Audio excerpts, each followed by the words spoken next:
Bienvenue chers apprenants, ravis de vous retrouver comme tous les matins dans la salle des profs de la télévision Futur Média. Merci à vous, merci d'être au rendez-vous, merci d'être si patient, si studieux, si déterminé à nous aider à maintenir ce contact école-élève, ce contact école-enseignant et plutôt élève-enseignant, et cela grâce à votre émission La salle des profs de la télévision Futur Média que vous suivez sur la TFM du lundi au vendredi. Et dans cette salle des profs depuis le début, je suis toujours avec Dr Massamba, que je retrouve avec un réel plaisir, un immense plaisir grâce à la magie de la technologie chez lui, à la maison, pour échanger. Docteur, bonjour, bienvenue, ravi de vous retrouver.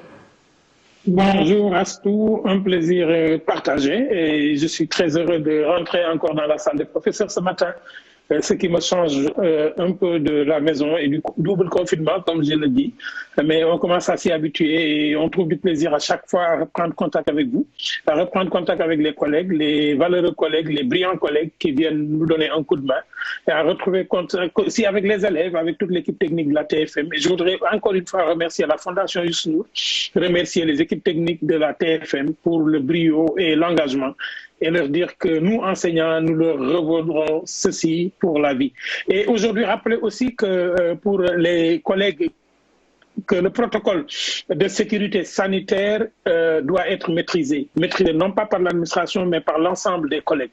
Parce qu'il s'agit de recommandations générales, il s'agit du processus de prise en charge du cas suspect identifié à l'école si cela devait arriver, il s'agit de maîtriser les attitudes devant un cas confirmé à l'école ou à la maison.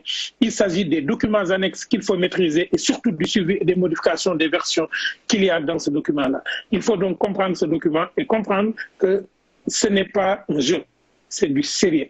Reprendre les cours, c'est possible. Si chacun y met du sien, ne pas attendre l'État, mais que chaque enseignant soit en même temps dans des attitudes, non pas seulement d'enseignement, mais aussi d'anticipation et de prise en charge psychologique. Nous devrions aussi, dans les situations de classe, éviter tout discours qui alerte les élèves ou qui mettrait une psychose en eux.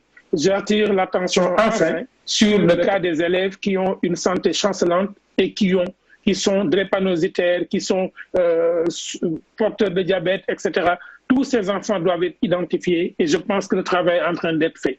Assou, voilà le message que j'avais aujourd'hui, mais j'ai dû, du fond du cœur, merci à tous nos 3 collègues qui sont dans la salle aujourd'hui.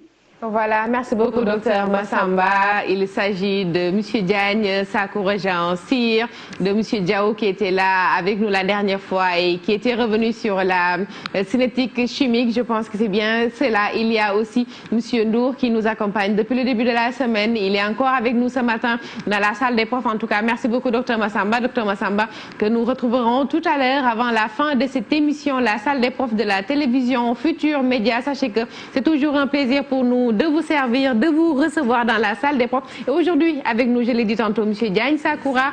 M. Diagne, merci d'être là. Merci Assou. Merci. Je suis toujours heureux de vous retrouver dans cette conviviale et belle émission destinée à nos apprenants à travers le Sénégal. C'est nous qui sommes honorés d'être à vos côtés. Merci. Merci beaucoup. J'ai juste une petite curiosité avec votre nom, prénom, Sakoura Jean Cyr, très très original.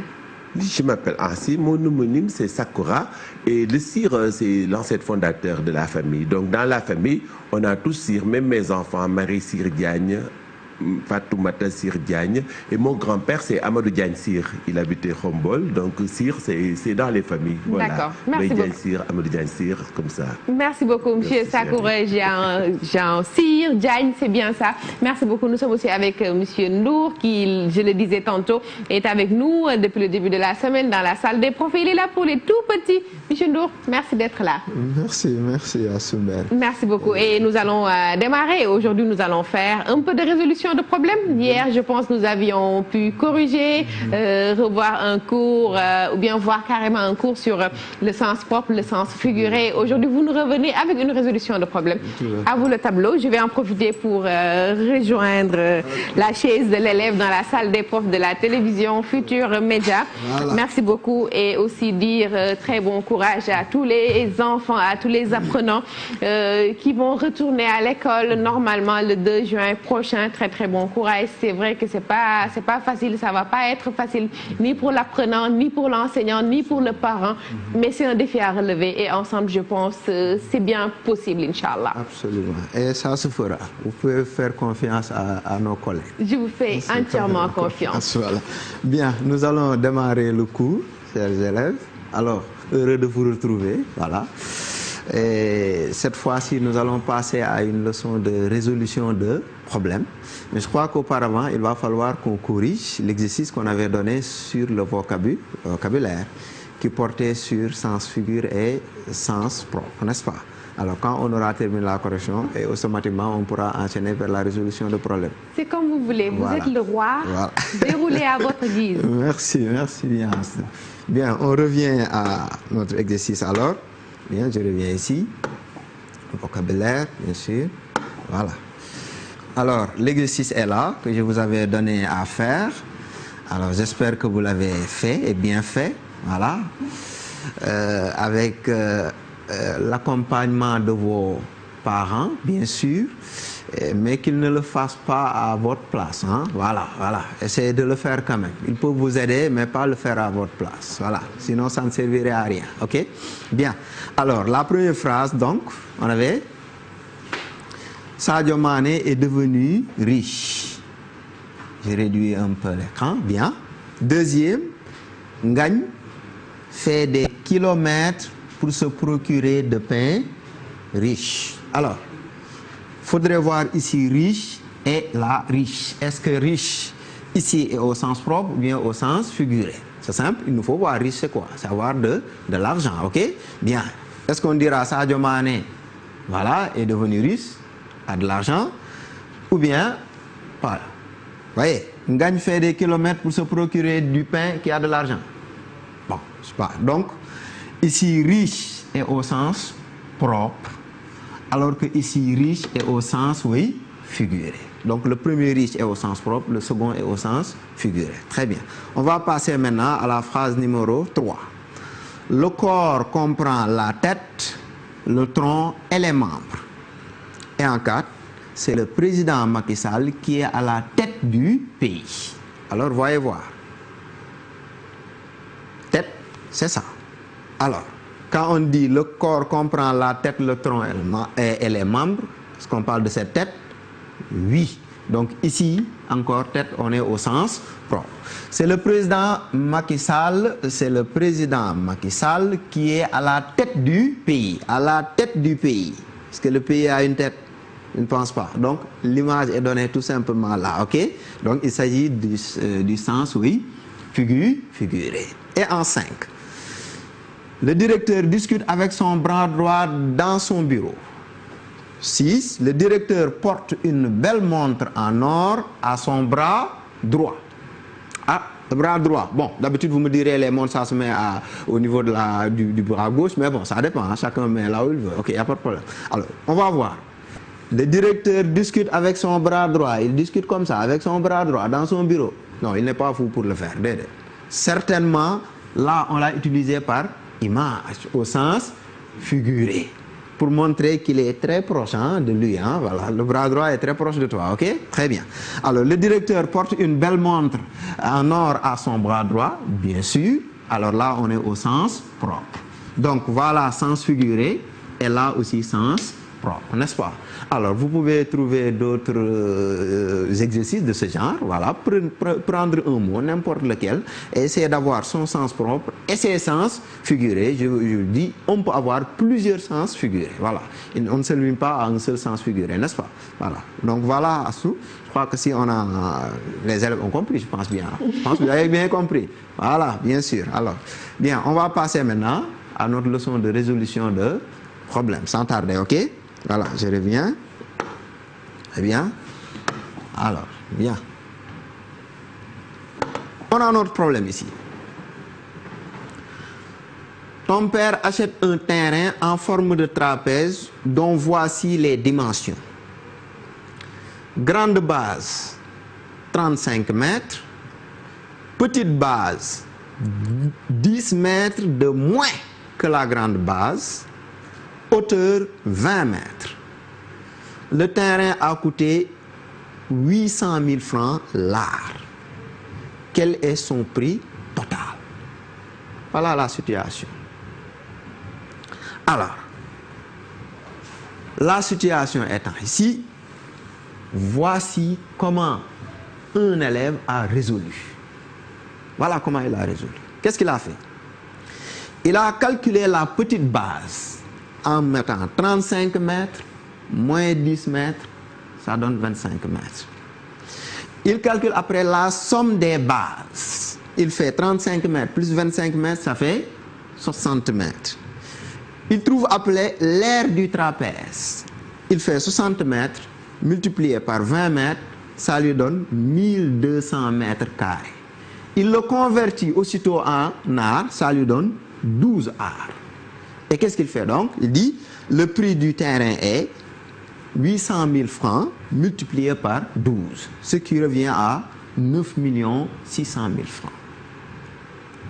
Mais vous allez constater, ah oui, ça vous allez le constater, j'en suis sûr. Vous allez constater que cette résolution menée jusque-là contient une erreur qu'il fallait éviter. Voilà, bien. Aïda,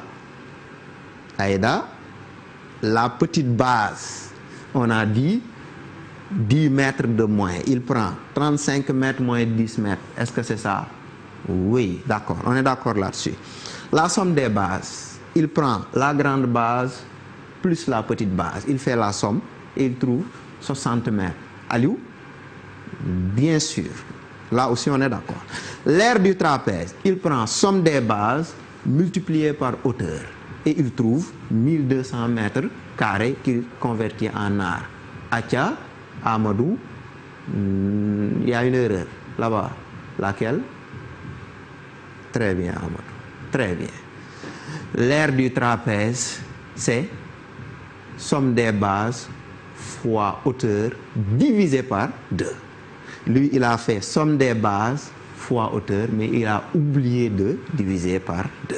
Voilà se trouve, oui, l'erreur. Voilà notre erreur. Voilà notre erreur. Qu'est-ce qu'il fallait faire?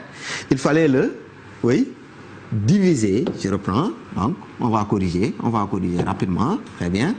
Voilà. Je reprends même avec le rouge. C'est bon. On va corriger. Voilà. Alors, bien sûr. Il fallait donc le diviser par 2. Alors, si vous divisez par 2, bien entendu, vous n'aurez pas ce résultat-là, mais ce résultat divisé par 2. Or, 1200 divisé par 2, si j'en prends, 1200 mètres carrés divisé par 2, oui, ça donne 12. Combien de fois 2? 6 fois 2, 12. 12 ôté de 12, il reste 0. On abaisse les 2 zéros, ça fait 600 mètres carrés. Donc, qu'est-ce qu'il fallait faire? Il fallait trouver aussi, au lieu de 1200 mètres carrés, bien sûr, il fallait trouver, oui, je reprends avec le 12, voilà, il fallait trouver 600 mètres carrés. Et 600 mètres carrés, si on le convertit, ça ne donne plus 12 arts. Non. Maintenant, si on reprend notre tableau de conversion, notre tableau de conversion, c'est mètres carrés, on a ici, oui, mètres carrés, on a ici décamètres carrés, et ici, on peut s'arrêter là si vous voulez, bien sûr. Voilà, on a ici, voilà, centiare, ici on a art. Alors on fait ça. Ok? Alors 600 mètres carrés, si on met ça ici, ça donne 600 mètres carrés. Le 6 est là, bien sûr, pour remplir, ça donne 600 mètres carrés. 600 mètres carrés, ça donne combien d'arts? Oui, 6 arts tout simplement. Donc, au lieu de se retrouver avec 12 arts, il devait se retrouver avec, oui, 6 arts, bien sûr. Il devait se retrouver avec, oui, 6 arts. 6 arts. Voilà l'erreur, n'est-ce pas? Mais attention, cette erreur, puisqu'il est là, va avoir des répercussions en bas. Donc il ne faut pas se limiter à corriger ça et à laisser le reste. Non, il faut regarder encore. Parce que là, il a fait 800 000 francs multiplié par 12. Oui, parce qu'il croyait avoir 12 arts là. Alors qu'en réalité, c'est 6 arts. Donc il va falloir corriger ici. Alors, pour corriger, on va corriger, on va mettre, donc on ne va pas multiplier par 12, on va multiplier par 6, bien sûr. Alors, si on multiplie par... là, ok, on va multiplier par 6. Si on multiplie par 6, on verra que le résultat là va changer aussitôt, ok. Voilà, on va, bien sûr. Alors, 800 000 francs multiplié par 6, bon, ça devient facile, on peut faire 6 fois 8 rapidement, ok. 6 fois 8, ça donne, 6 fois 8, ça donne 48. On ajoute le nombre de zéros, ça fait 5 zéros, on met 1, 2, 3, 4, 5. Voilà, on peut séparer par des points pour mieux lire. Ça donne 4 800 000 francs. Donc, voyez l'erreur, vous l'avez bien détecté, très bien, et vous avez bien corrigé. Donc, voilà ce qui correspond à la situation numéro 1, n'est-ce pas? Donc, voilà, vous l'avez bien mené, hein? On corrige. Donc, on va passer à la situation numéro 2, très rapidement, ok? Bien. Alors, on va y aller. Voilà la situation numéro 2. Un éleveur-vendeur paie 10 moutons au prix de 75 000 francs l'un et fait les frais ci-dessous. D'abord, 30 000 francs de transport, 5 sacs d'aliments à 12 000 francs le sac, 20 000 francs pour le soin des bêtes. Consigne: calcule le prix de revient global des moutons. Voilà la situation qu'on a posée à l'élève, n'est-ce pas? Qu'est-ce qu'il fait? Il propose cette solution-là. On va voir. Dit, le prix d'achat total des moutons est 75 000 francs fois 10. Il trouve 750 000 francs. Le prix total de l'aliment est 12 000 francs fois 5, il trouve 60 000 francs. Le total des frais, il prend 60 000 francs plus 30 000 francs plus 20 000 francs et trouve 110 000 francs. Le prix de revient total des moutons est, il prend 750 000 francs moins 110 000 francs, ce qui lui donne 640 000 francs. Voilà sa solution.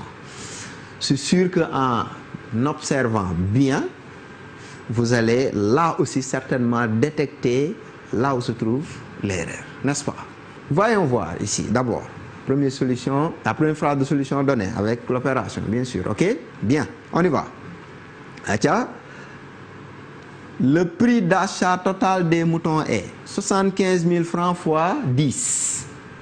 Est-ce qu'on avait 10 moutons? Oui, Aïda, c'est vrai, on avait 10 moutons. Est-ce que chaque mouton a coûté 75 000 francs?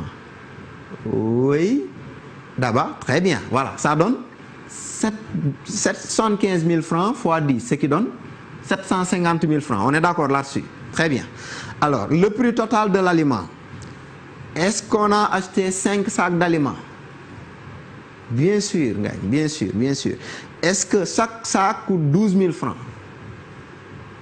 Bien sûr, bien sûr, on est d'accord. Alors, maintenant, 12 000 francs fois 5, ça donne 60 000 francs.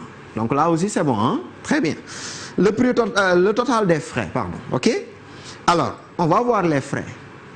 Les frais, c'est les frais et les dépenses qu'on a effectuées en dehors du prix d'achat total, hein, que nous venons de calculer, d'accord, hein? Bien sûr. Alors, il y a les frais pour l'aliment, bien sûr, 60 000 francs. Il y a les frais pour les soins des bêtes, 20 000 francs. Il y a le frais de transport, 30 000 francs. Alors, on a les 3 frais, il me semble, hein? Adja, on a les 3 frais. Très bien. Alors, on fait le calcul, ça donne 110 000 francs. On est d'accord? Alors, le prix de revient total des moutons. Alors, 750 000 francs moins 110 000 francs. Voyons bien. 750 000 francs. Est-ce le prix d'achat total? Bien sûr, Abdou, tu as bien raison, il est là, c'est le prix d'achat total. Alors, 110 000 francs, est-ce les frais? Bien sûr, Rama, bien sûr, oui, parce que les frais sont là, n'est-ce pas? Bien, alors, 750 000 francs moins 110 000 francs, il trouve 640 000 francs. C'est bon? C'est bon, Abdou? Ah, vous dites que c'est bon, oui, parce que l'opération est juste. Oui, d'accord, l'opération est juste, bien sûr, c'est bon. Alors, attention, il y a Nafi qui n'est pas d'accord. Nafi, oui? Oui. Ah, c'est pas bon, pourquoi? Ah, attention, Abdou, regardez ce que Nafi dit. Nafi dit que ça, l'erreur se trouve ici. Et pourquoi? Très bien, Nafi. Rappelons-nous, prix de revient. C'est prix d'achat, hein? Plus frais. Or, lui a fait prix d'achat moins frais. Donc, voilà où se trouve l'erreur, n'est-ce pas? Qu'est-ce qu'il fallait faire? Il fallait faire, au lieu de moins, il fallait faire, oui, il est enlevé. Alors, il fallait faire prix d'achat, oui. Pardon. Voilà. Plus 750 000 francs plus 110 000 francs. Et 750 000 francs plus 110 000 francs, on va faire le calcul rapidement. On va faire le calcul.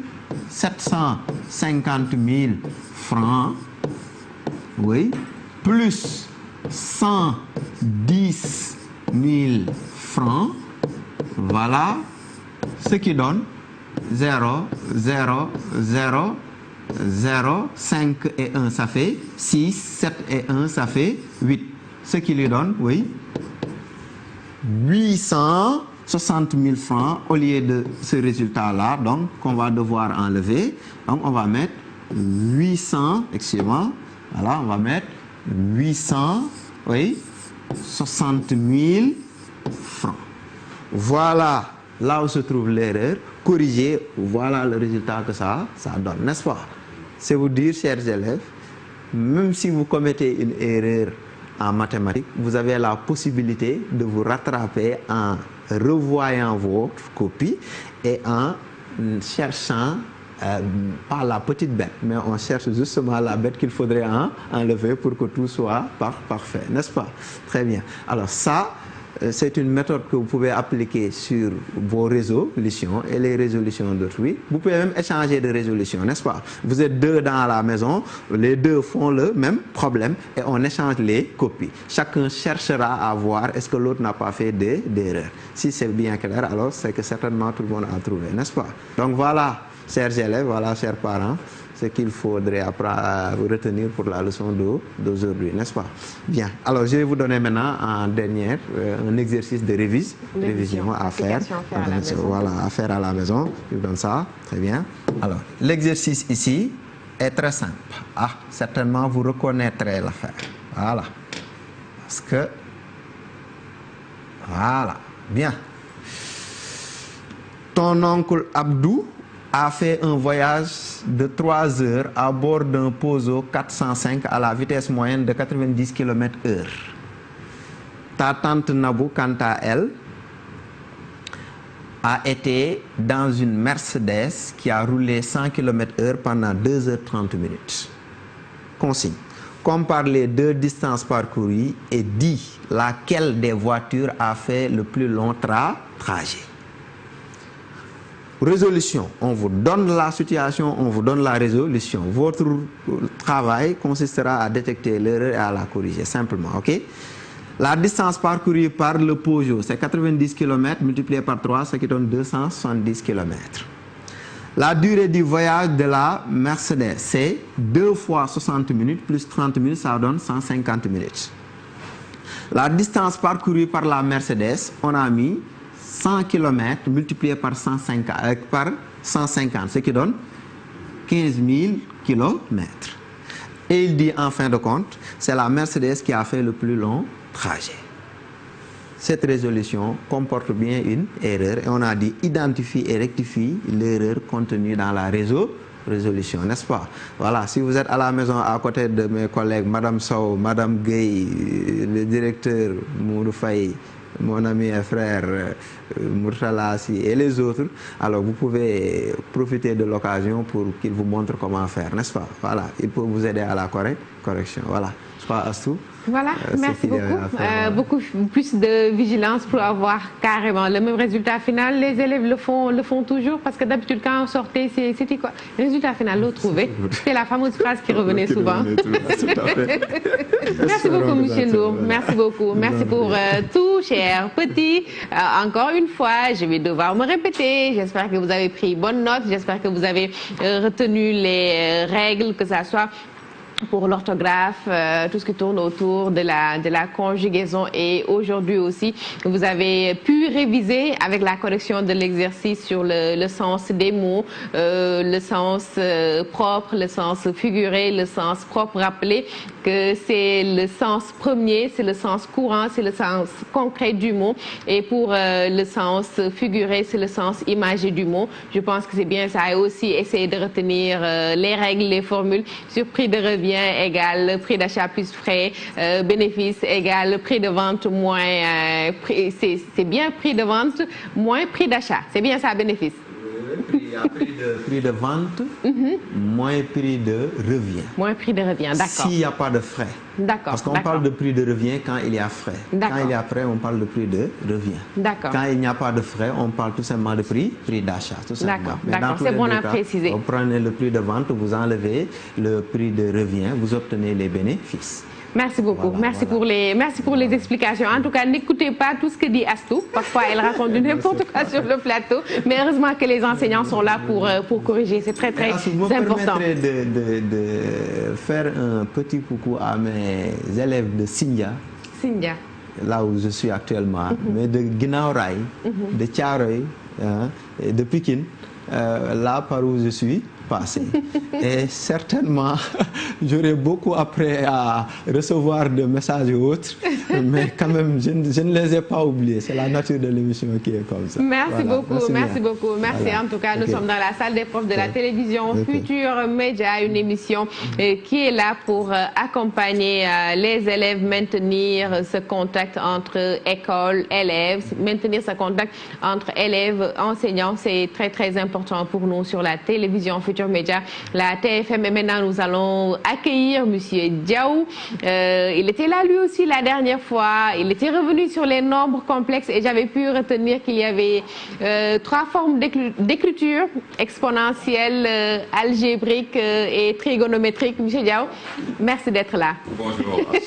Bonjour. Mais il fallait me rectifier tout à l'heure. J'ai dit au début de l'émission Monsieur Diaw et j'ai parlé de cinétique chimique, faisant référence à Monsieur Sini. Je m'en excuse, j'en suis désolée. Et vous êtes tout à fait excusé, mais c'est grave quand même de confondre un Diaw avec un sec. Hein? En tout cas, tous les deux des gourmands, les Diawen et les Seken. Hein? Les Diawen et les Seken. Oui. Tous les deux des gourmands. Ah non, pas du tout. Parce que je suis du côté du gay. Du doyen gay. Oui. Ah non, là, je comprends. Bonjour, chers téléspectateurs de TFM. Bonjour, chers élèves. Je suis très heureux de retrouver Assoumben dans la salle des professeurs pour faire avec vous des leçons. C'est une continuité d'ailleurs de ce que nous avons fait la fois passée sur les nombres complexes. Aujourd'hui, on va passer à l'application. Je salue au passage aussi M. Diagne et M. Mbaye. Je suis très heureux de partager le plateau avec vous. Voilà, donc chers élèves, aujourd'hui, on va faire des applications de la leçon passée. Et j'ose espérer que c'est une leçon que vous avez révisée. Vous avez bien révisé parce qu'aujourd'hui, c'est une application des formules que nous avions vues la fois passée. Voilà, donc moi, je vous aide un peu. C'est les différentes formes d'écriture d'un nombre complexe, la forme algébrique, la forme trigonométrique et la forme exponentielle. Donc aujourd'hui, voilà, on va passer aux applications.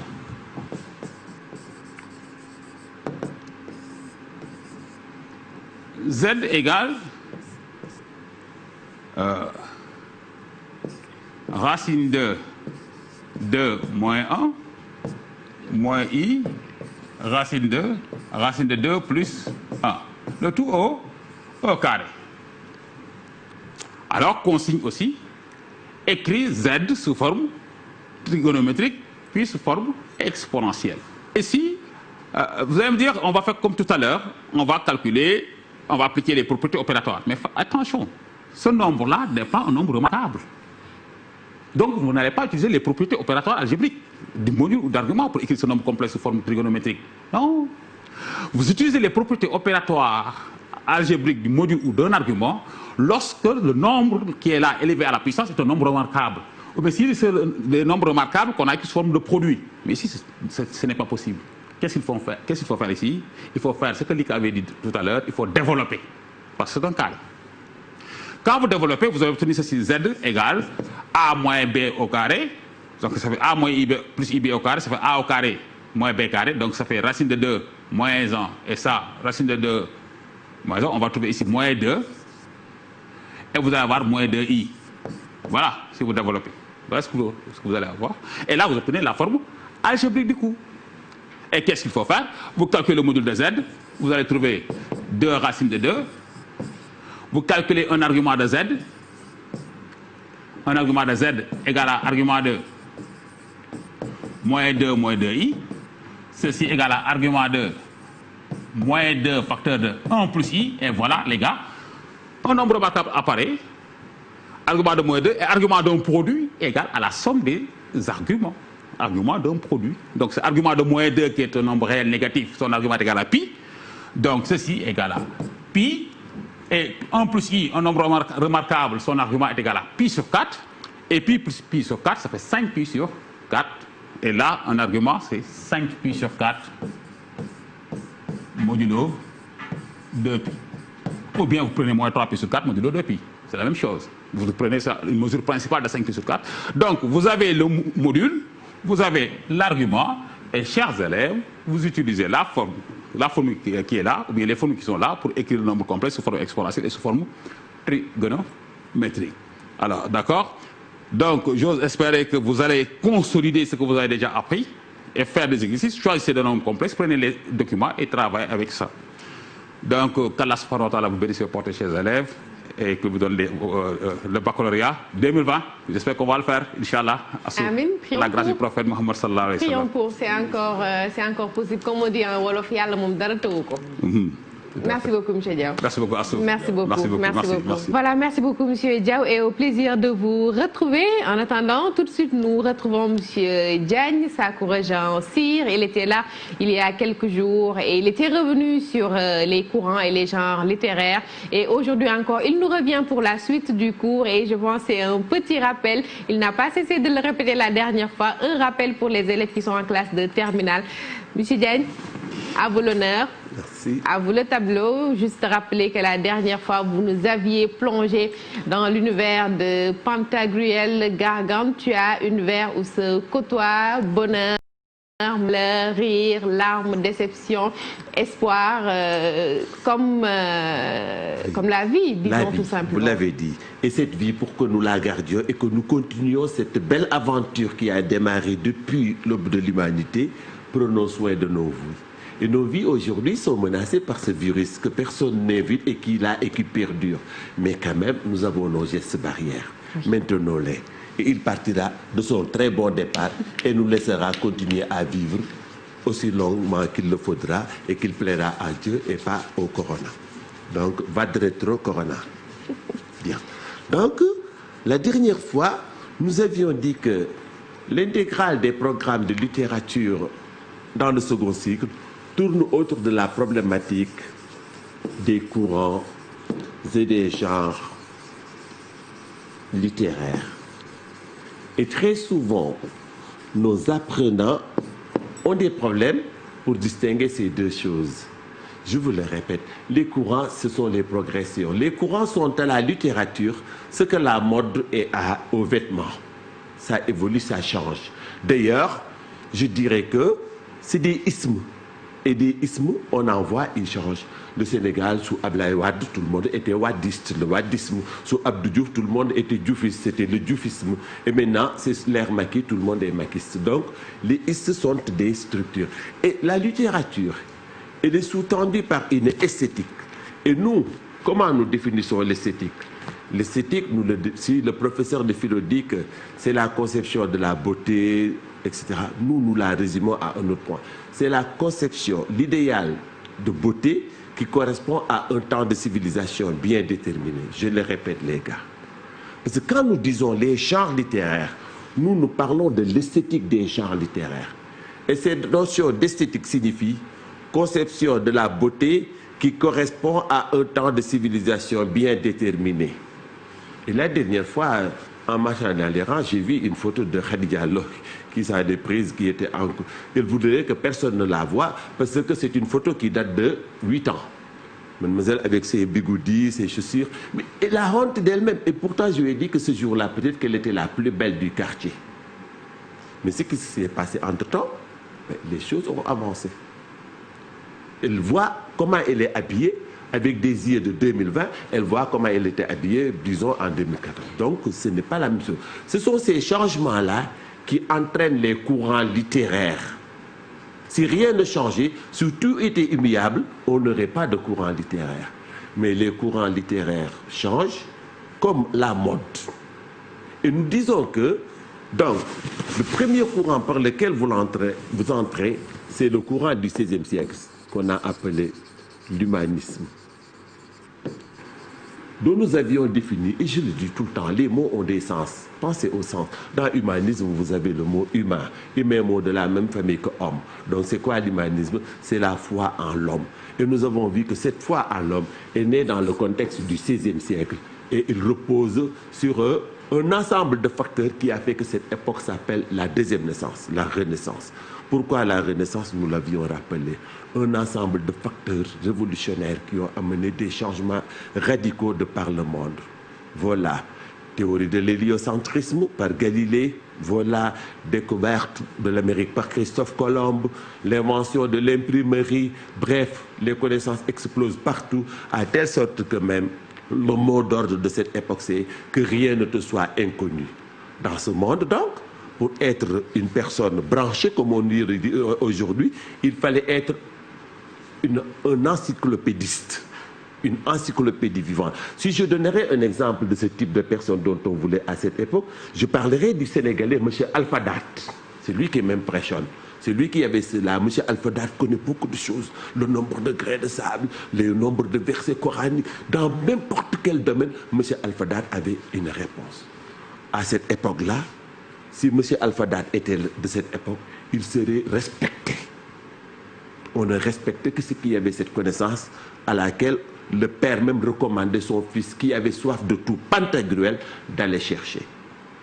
Et donc, le long de ces tribulations, nous avons vu que donc, cet enthousiasme incarné par cet enfant qui va à la découverte du monde va s'articuler autour de 3 parties. La jeune Renaissance, incarnée par François Rabelais, donc c'est lui qu'on appelle le père du monde moderne, qui a théorisé ça.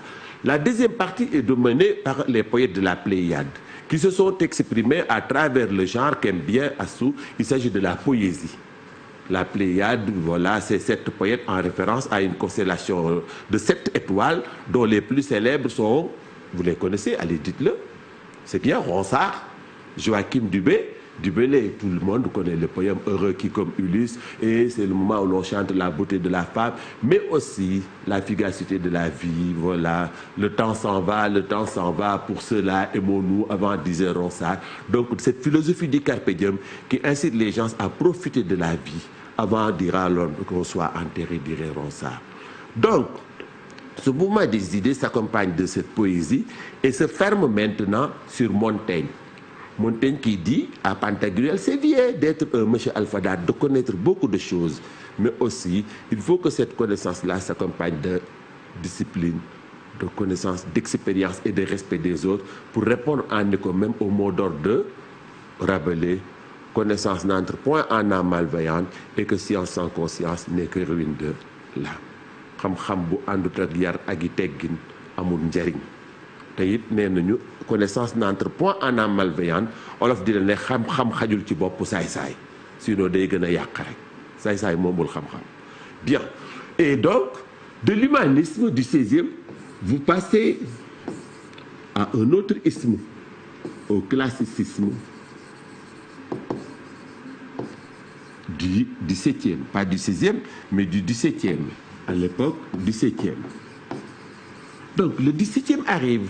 Si, par exemple, l'humanisme est dominé, on peut dire, par la poésie, comme genre littéraire, la poésie de la Pléiade, le 17e, lui, verra une génération d'écrivains. Et ces écrivains-là, vous avez une phrase mnémotechnique pour les connaître. C'est une époque où l'on change, donc plutôt l'humanisme a terminé et donne à un autre siècle. Ce siècle classique vient avec un autre idéal. L'idéal social de cette époque maintenant, ce n'est plus M. Alpha Date, mais c'est un type social qu'on appelle l'honnête homme. Et qu'est-ce qui se cache dans ce concept de l'honnête homme? Un honnête homme à cette époque ne signifie pas un homme qui est honnête, comme le sens qu'on lui donne. Mais l'honnête homme désigne un idéal d'une personne aboutie chez qui il y a un équilibre entre le cœur, c'est-à-dire les sentiments, et la raison. Et un honnête homme, c'est une personne chez qui la raison l'emporte sur les sentiments. Et d'ailleurs, toute la littérature de l'époque tourne autour du façonnage de cet honnête homme. Et rappelez-vous, les écrivains de cette époque, allez, tu les connais, tu avais une phrase mnémotechnique pour se les rappeler. Ah, mnémotechnique, tu connais le sens de cet adjectif. Mnémotechnique. Allez, on avait appris cet adjectif mnémotechnique, tu le sais. Mnémo signifie mémoire. Et un procédé mnémotechnique, rappelle-le-moi. Ouais, tu en as une, la plus célèbre, pour garder les conjonctions de coordination de la langue française. Mais où est donc? Voilà, ornicar. C'est ça qu'on appelle un procédé mnémotechnique. Or, vous avez un procédé mnémotechnique pour vous rappeler l'ensemble des écrivains de cette époque. On nous disait, oui, assis sous la racine de la bruyère, virgule, la Corneille, Boileau, de La Fontaine, Molière. Voilà. À travers, n'oublie pas cette phrase. Assis sous la racine c'est la partie inférieure d'une plante qui apporte les sels minéraux qui passent. Mais là, ces racines-là s'écrivent avec R majuscule. Assis sous la racine de la bruyère, une fleur qu'on avait dans le poème de Médélobe. Quand j'y arriverai, je mettrai sur 4 tombes un bouquet de hou vert et de bruyère. Et un arbre. Donc il est assis sur la racine de la bruyère, virgule, la corneille. Une corneille, c'est un oiseau. Et Boileau, Nando. Mais ici, ce n'est pas le verbe Nando, mais c'est le nom d'un grand écrivain théoricien de cette époque, Nicolas Boileau. Une fontaine, c'est le robinet qui donne de l'eau. Mais un grand écrivain de cette époque-là aussi s'appelait Jean de La Fontaine. Voilà. Et cette fontaine a un nom, c'est Molière, Jean-Baptiste Poquelin, plus connu sous le... Donc ce procédé mnémotechnique te permet de te souvenir des principaux écrivains de cette grande époque qu'on appelle l'époque classique. Je te la répète. Assis sur la racine de la bruyère, virgule, la Corneille, Boileau, de La Fontaine, Molière. Donc tu as dedans Jean Racine, tu as Pierre de Corneille, Nicolas Boileau, la bruyère, La Fontaine. Et ces écrivains se sont surtout exprimés à travers des genres. Toute littérature est fille de son époque. Je te dis, les gars, on peut suivre, nous faisons du mouvement des idées. Le français, dans ce second cycle, ce n'est pas apprendre à parler, à rouler des airs, mais c'est apprendre l'histoire et la marche de l'humanité pour voir par où cela est passé jusqu'à arriver à nous, les gars. Donc, l'époque classique est une époque dominé par ce modèle social de l'honnête homme. Qu'est-ce que c'est qu'un honnête homme? Un honnête homme dans cette époque, c'est une personne chez qui la raison l'emporte tout le temps sur les sentiments. Et n'oubliez pas que aussi c'est le siècle de Descartes, c'est le cartésien, c'est l'époque du penseur chrétien, Pascal, mais aussi c'est l'époque de Malherbe, c'est aussi l'époque même de la naissance de l'Académie française, qui codifie la langue, qui l'organise. C'est l'époque où c'est l'ordre qui règne. Si l'enthousiasme qui a accompagné les découvertes, le changement de l'humanisme est arrivé, il s'est buté à une société organisée. Quand Pantagruel termine sa formation, on lui donne comme devise « Fais ce que tu voudras ». Dans ce défalloulaire-là, lui comprendra ce qui est faisable de ce qui ne l'est pas, de ce qui peut être dit, de ce qui n'est pas dissible. Donc, il était tellement bien éduqué, Pantagruel, qu'on avait entière confiance en lui, qu'on lui a donné comme devise « Fais ce que tu voudras ». Mais Pantagruel, dans ce que tu voudras, ne déconnera jamais, si je peux m'exprimer comme ça. Il était en mesure de séparer de la bonne graine de l'ivraie. Bien dit, Assou, bien dit. Donc, vous voyez, et cette littérature, vous me direz, quel est le meilleur genre littéraire? Ah, on en vient à la notion de genre, pour parler aux autres. C'est celui que les Sénégalais utilisent. Même pour vendre un produit, il te faut un drame. Et c'est quoi ça, livre? Pour arriver, lisons donc ce beau livre, et on dramatise. C'est pourquoi le XVIIe est par excellence le siècle du genre théâtral. C'est dominé par le théâtre. Et ce théâtre est défini par de grands dramaturges. Un écrivain qui fait de la poésie est un poète. Un écrivain qui fait des romans est un romancier. Un écrivain qui fait des pièces de théâtre est un dramaturge. Léopold Sédar Senghor est poète. Cheikh Aliou Ndao est dramaturge. Monsieur Massamba est conteur, c'est un genre littéraire, le conte, voilà, etc. Et donc, le théâtre tel qu'il est conçu à cette époque était subdivisé en deux sous-genres. Un théâtre fort, triste, où par exemple, souvent c'est joué par des rois, la trame est sérieuse et souvent à la fin il y a la mort. C'est la tragédie. Ce genre théâtral de la tragédie a donné même l'adjectif tragique. Si on nous dit accident tragique sur telle route, bien bon, on est marre d'Italie, l'idée signifie qu'il y a mort. Mais de l'autre côté aussi, il y a un autre théâtre où l'on s'amuse, qu'on appelle la comédie, avec son phénomène de happy end. La comédie se termine bien. On est heureux, les amoureux se marient, les méchants sont punis, les gentils sont récompensés, tout le monde est heureux. C'est ce qu'on appelle une fin heureuse, une happy end. Le concept est anglais, mais il passe en français. Une happy end, une fin heureuse. Ils se marièrent et eurent beaucoup d'enfants. Voilà. Et eurent de beaux enfants, comme dans les contes. Voilà, très bien. Les contes, voilà, les contes ont souvent des happy end dans les contes ascendants. Voilà, où le héros est récompensé parce qu'il a réussi à les épouser. Voilà, ils se marièrent et eurent de beaux enfants dans les contes ascendants. Bien. Donc, vous le voyez, et ce théâtre-là sert à ça. Là, on joue Rodrigue, par exemple, chez Corneille. Et la tragédie est dominée par deux grands écrivains. Il s'agit de Corneille, c'est le plus âgé, et de Jean Racine. Tandis que la comédie, elle est dominée par Molière. Les femmes savantes, Tartuffe, le malade imaginaire, etc. Et regardez par exemple dans les tragédies de Corneille. Tout le temps, d'ailleurs, il nous a laissé ce concept de, quand on parle de Corneille, on dit le dilemme cornélien. Qu'est-ce que c'est qu'un dilemme? C'est comme celui qui est arrivé à Pantagruel quand il voit sa femme morte, de l'autre là, son enfant qui est né et qui se demande, faut-il pleurer ou bien faut-il remercier Dieu de bonheur de m'avoir donné un si bel enfant, ou bien faut-il pleurer d'avoir perdu ma belle femme. Mais est-il que chez Corneille, par exemple, on parle de dilemme, parce que Corneille place tout le temps ses héros dans une situation de choix. Regardez, prenons sa pièce la plus célèbre, le Cid. Roderick, un garçon qui aime une fille très belle, sommairement, qui s'appelle Chimène. Il était sur le point de se marier quand un incident survint entre le père de Roderick et le père de Chimène. Le père de Chimène, beaucoup plus jeune, a fait un affront au père de Roderick. Dans cette société, le terme est très fort, toroxal. Et le père de Roderick qui vient voir son fils qui sort, comme vous direz aujourd'hui, avec la fille de celui qui lui a fait cet affront, dire que au rage, au désespoir, aux vieillesses ennemies, n'ai-je point vécu que pour vivre? C'est son père qui dit, pas, qu'est-ce qui se passe? Il dit que, ouais, c'est monsieur truc, Rodrigue, as-tu dit cœur? Il dit, oui. Il dit, donc, vous vous rappelez la célèbre gradation. Une gradation, c'est une phrase où l'on sent une croissance dans les mots. Va, cours et vole me venger.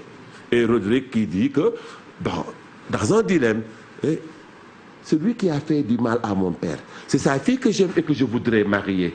Mais quand même, si je laisse aussi, mon père vivra dans le déshonneur. Donc il se place dans une situation entre l'amour pour Chimène et l'honneur perdu par mon père, quoi choisir? Mais en tant qu'honnête homme, il va choisir de venger son père en l'enlevant l'honneur, en tuant son goro. Et on se rappelle lui-même qui va donner sa vie à la fille pour qui lui dit la plus célèbre littérature de la langue française, va, je ne t'ai point. Donc c'est dire que l'humanisme comme la Renaissance sont des périodes étroitement liées. Et ce qui est pertinent, les gars, c'est de voir que chaque époque chérit une personne sur laquelle on doit se mouvoir. Et si, par exemple, l'encyclopédiste, celui qui a la tête pleine, comme M. Alfadad, a dominé au XVIe, sachez que le XVIIIe est dominé par l'honnête homme. Cet honnête homme, c'est une personne qui met au-dessus de lui la raison, au-dessus de ses sentiments, soutenu par de grands écrivains qui insistent sur la morale, comme à travers le théâtre, mais aussi à travers la poésie, comme Jean de La Fontaine, avec ses fables qui tout le temps donnent des leçons de morale. La prochaine fois, nous irons vers le siècle des Lumières, 18e, et vous verrez que tout est facile et nous reviendrons au genre littéraire. D'ici là, révisez bien vos cours et voyez comment cette progression est logique et comment vous tiendrez le bout de fil qui aboutira à vous. Allez les gars, bonne révision et voilà, et très bonne reprise. On est ensemble. Donc je vais devoir attendre encore pour le siècle des Lumières. Vous l'aimez tellement qu'on va vous y amener les yeux fermés, on vous les ouvrira avec Diderot qui dira que désormais les lumières de l'esprit vont éclairer les ténèbres de l'ignorance. Et c'est vous qui avez donné la devise à l'université de Dakar, Lux Mea Lex. La lumière est ma loi. Vive les lumières. Merci beaucoup, monsieur Diagne. C'est toujours un énorme plaisir de vous avoir dans la salle des profs et vous m'avez donné envie de revoir ces grands classiques qui faisaient peur au lycée. C'est l'avare, c'est le malade imaginaire, c'est le Cid et qui parfois faisait très très peur, encore le dire.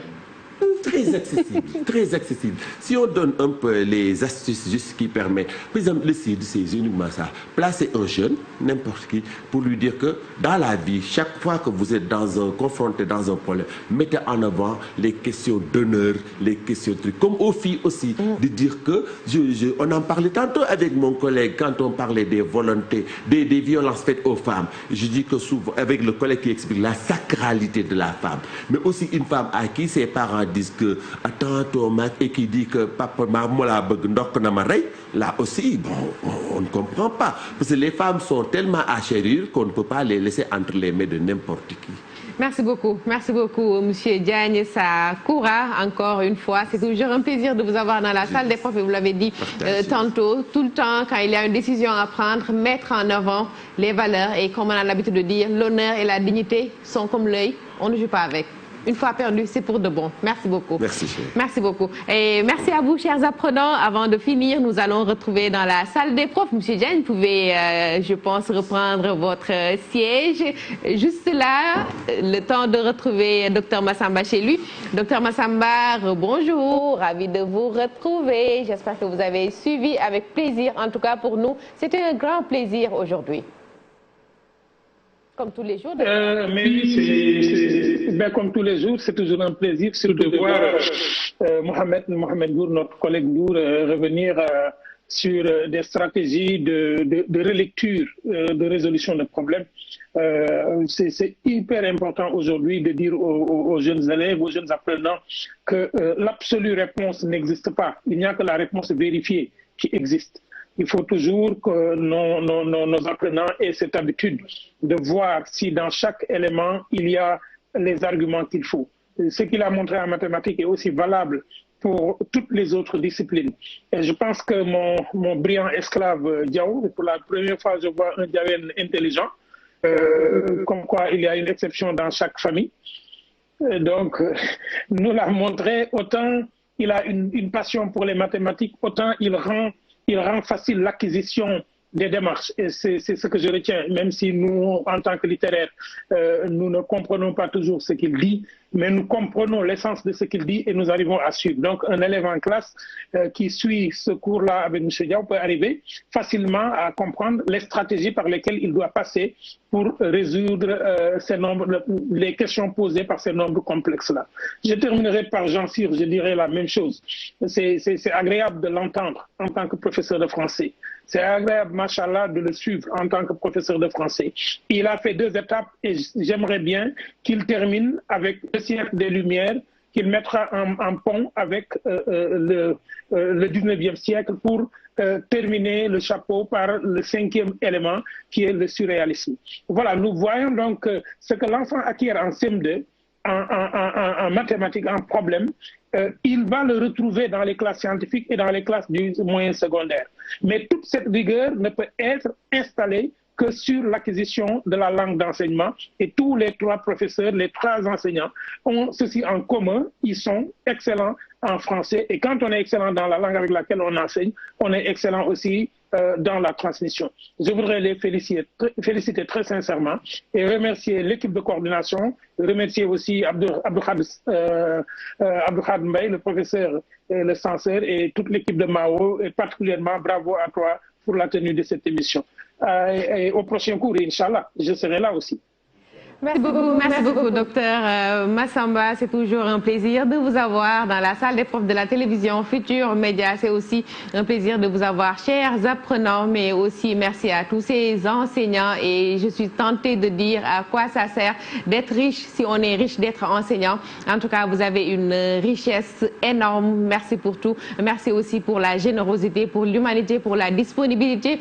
En tout cas, nous en tirons énormément profit. Nous en tirons énormément profit dans la salle des profs. En tout cas, mille merci. Merci aussi à l'équipe de production. N'oubliez pas, chers apprenants, surtout, chers petits, votre livre de la semaine. Nous avons choisi un défenseur de la tradition orale, Amadou Ampa Teba. Ici encore, il défend la diversité des valeurs et des traditions africaines. Merci à vous. Merci de nous avoir suivis. Encore une fois, ensemble, nous y arriverons. Merci à tous.